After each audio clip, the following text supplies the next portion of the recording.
ఓం శ్రీ గురుభ్యో నమః. ఈరోజు మంత్రశాస్త్ర బీజాక్షర సీరియల్లో రెండవ ఘం అనే బీజాక్షరం తెలియచేయటం జరుగుతుంది. ఘ పక్కన సున్నా పెడితే ఘం, అది మహాశక్తివంతమైన పురుష అంశ బీజముగా తెలియచేస్తారు బీజాక్షర శాస్త్రాలలో.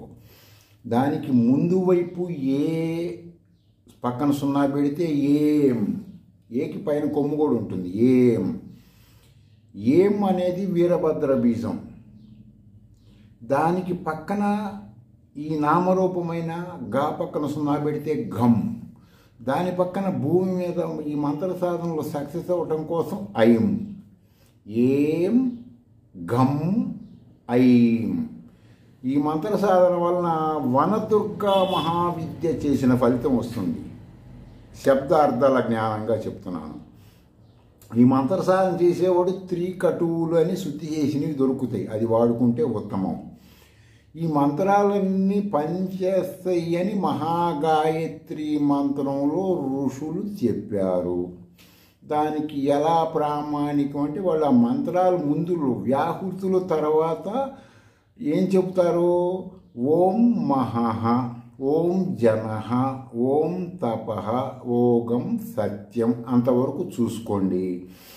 ఓం మహా అంటే అత్యంత గొప్పదాన్ని మహా పక్కన విసర్గ పెడితే మహా అంటారు. అత్యంత గొప్పది ఏంటది?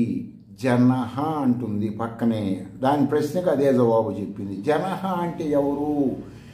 జన్మింప చేసేవాడు ఈ విశ్వాన్ని. ఎవరు?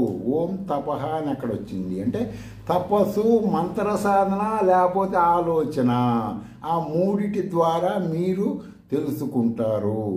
ఏం తెలుసుకుంటాం? ఓగం సత్యం, యథార్థ జ్ఞానం తెలుస్తుంది. ఒక దేవుడి గురించి మీరు ఆలోచిస్తే ఆ దేవుడు వాస్తవమా అసత్యమా, సత్యం ఏంటి అనేది తెలుస్తుంది. ఒక వస్తువు తినేదాని గురించి ఆలోచిస్తే సత్యమా అసత్యమా అని తెలుస్తుంది. అలా యథార్థ జ్ఞానం రావాలి. అంతేకాని యథార్థ జ్ఞానం లేకుండా యథార్థ జ్ఞానం వస్తే ఆ సముద్రములో ఒక లవణం బొమ్మ వేస్తే దాని రూపం మారినట్టు మీకు సత్యం తెలుస్తుంది. అప్పుడు సోషల్ యానిమల్ అని ఎవ్వరూ మిమ్మల్ని అంటానికి సాహసించరు. ఇంటర్నల్ కూడా మీరు పరబ్రహ్మం అవుతారు. చెయ్యండి, తెలుసుకోండి.